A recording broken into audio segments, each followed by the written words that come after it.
joined now by Bohdan Nahaylo, a former journalist and former policy advisor to the United Nations High Commissioner for Refugees. Quite an extensive background, no doubt. We're talking about the situation in Ukraine. Is it a revolution? Is it a protest? Exactly what is it? And I guess the first question is, how did we get to this point where we're at right now?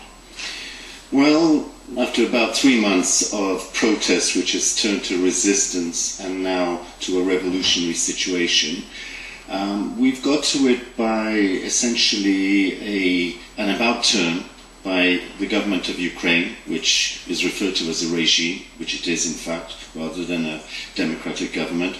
After this government did an abrupt about turn at Vilnius, where it was supposed to sign a partnership arrangement with the EU. And suddenly, at the very last minute, the government pulled out, which triggered protests by students initially.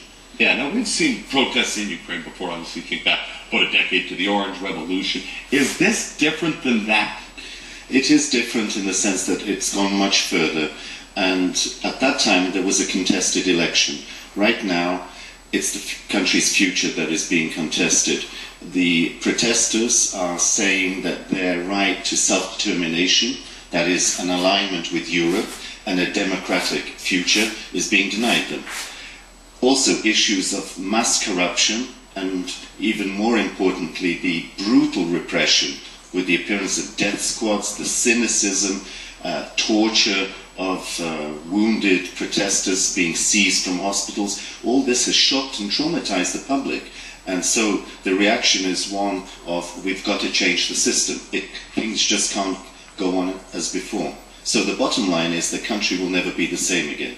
Okay, now you mentioned that this is a regime, now not a government. We saw them change legislation and laws, and I mean some of those changes were fairly outlandish. How dangerous is that, and where could this go if things don't, I guess, change? Well, it's a regime because governments, if we use that term, respect checks and balances, democratic procedures. We have a regime now that has accumulated power and wealth through plundering the country, has really relied on a form of lawlessness and a cynical manipulation of the judiciary, which is no longer independent, or the electoral system, for instance, hence a regime.